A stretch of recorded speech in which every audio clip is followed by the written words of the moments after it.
नमस्कार, the Hindi TV देखने वाले सभी दर्शकों का स्वागत है। मैं हूं अविरल और आज बात करेंगे देश भर की दिन भर की मुख्य खबरों की। हिमाचल प्रदेश में कोरोना से पर्यटन को 55,000 करोड़ की चपत। हिमाचल के इतिहास में इस साल कोरोना के चलते पहली बार समर सीजन पूरी तरह नुकसान रहा है। 6 महीने तक प्रदेश में होटल, होम स्टे, अन्य सभी पर्यटन गतिविधियां बंद होने से प्रदेश की आर्थिकी को करोड़ों का नुकसान हुआ है। आईजीएमसी शिमला के डॉक्टरों ने 7.5 महीने के बच्चे को दी नई जिंदगी। कोरोना पॉजिटिव महिला की मौत के बाद आईजीएमसी शिमला में दाखिल उसके दूध मुए 7.5 माह के बच्चे को चिकित्सकों ने नई जिंदगी दी है। महिला कोरोना पॉजिटिव थी और प्रसव के दौरान उसकी मौत हो गई थी। बिना परमिट बेच दी हजारों पेटी देशी शराब, विभाग को करोड़ों की चपत।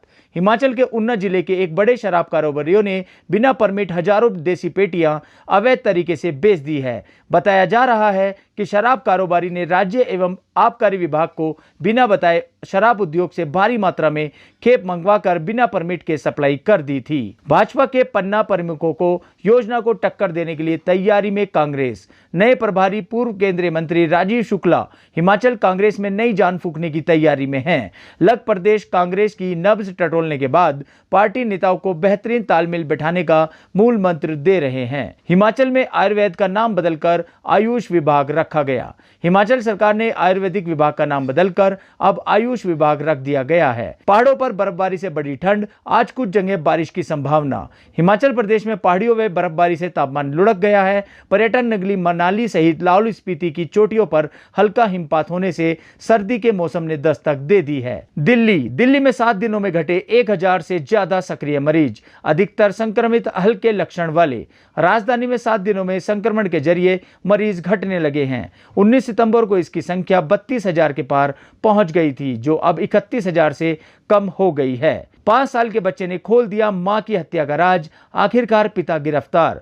डाबली इलाके में 5 साल का बच्चा अपनी नजरों के सामने मां की हत्या देखकर पहले तो सहम गया था, लेकिन पुलिस को देखकर उसने पूरे घटनाक्रम का खुलासा कर पिता को सलाखों के पीछे पहुंचा दिया है। पहले अकाउंट में आता है 1 रुपया, उसके बाद लिंक ओपन करते ही खाली हो जाता है बैलेंस। साइबर अपराधियों ने लोगों के खातों से रुपए निकालने का अब नया तरीका निकाल लिया है। लोगों के खाते को हैक करके उनके खाते में 1 रुपए से 1000 रुपए तक डालते हैं और फिर कहते हैं चूंकि आपका मोबाइल नंबर लकी ड्रॉ में सेलेक्ट हुआ है इसलिए आपके खाते में पैसे डालने हैं। यमुना पर 550 और हिंडन पर 200 मीटर लंबा होगा डीएफसीसी पुल, अक्टूबर तक हो जाएगा तैयार। अगले महीने से मेट्रो यात्रियों को मिलेगी बड़ी राहत, डीएमआरसी ने दिए नए संकेत। अनलॉक में दिल्ली एनसीआर की हवा होने लगी लॉक, धुआं खोल रहा है जहर। गांजे की बरामदगी में सामने आया बड़ा खेल, 2 एसआई समेत 4 पुलिसकर्मी निलंबित।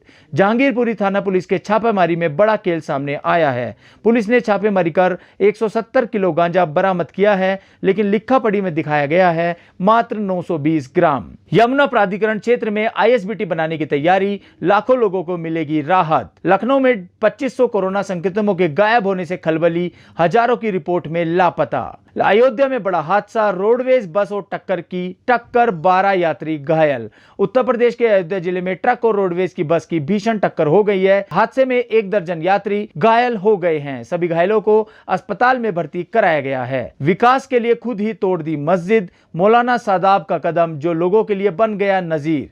फतेहपुर शहर में अतिक्रमण अभियान पार्ट 2 जल्द शुरू होने जा रहा है। इसकी शुरुआत जल्द होने जा रही है, लेकिन शहर के विकास में आबू नगर मस्जिद के इमाम मौलाना सादाब ने जो कदम उठाया वह लोगों के लिए नजीर बन गया। मेरठ में अरसे बाद मतभेद बुलाकर एक साथ आए किसान संगठन, बड़े आंदोलन की चेतावनी। अपर मुख्य सचिव अवनीश अवस्थी ने किया स्थलीय निरीक्षण, दिए निर्देश। आगरा में मेट्रो परियोजना के लिए एतत मादपुर में यार्ड बनाए जाने और पीएससी ग्राउंड को रहन कला क्षेत्र में शिफ्ट किए जाने को लेकर प्रदेश के अपर मुख्य सचिव गृह अविनेश अवस्थी ने रविवार को स्थलीय निरीक्षण किया है। कोरोना संक्रमण के 949 नए मामले सामने आए हैं, जिसके बाद अब राज्य में कुल संक्रमितों की संख्या 46,281 हो गई है।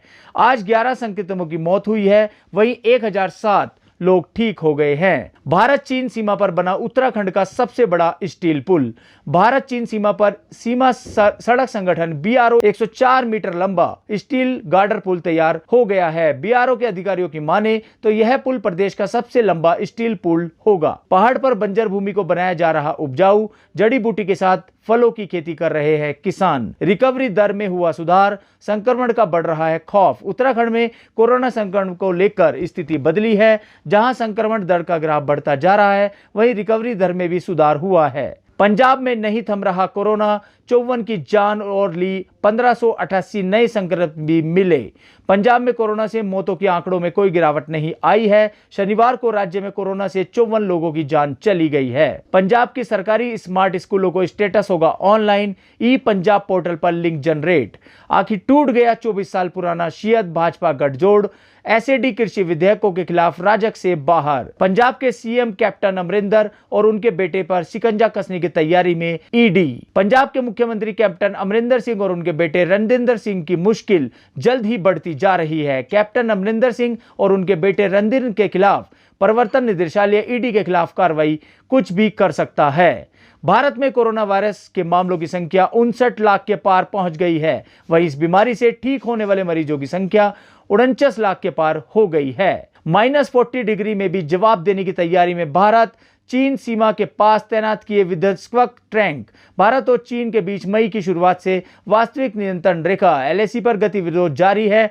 पिछले 5 महीनों से चीन के साथ संघर्ष में व्यस्त भारतीय सेना के बरखस्त रेजिमेंट 14,500 फीट से अधिक ऊंचाई पर चीनी सेना का मुकाबला करने को पूरी तरह से तैयार हैं। हरियाणा में 1689 नए कोरोना पॉजिटिव मिले, 2554 ठीक हुए, 18 मरीज की और हुई मौत।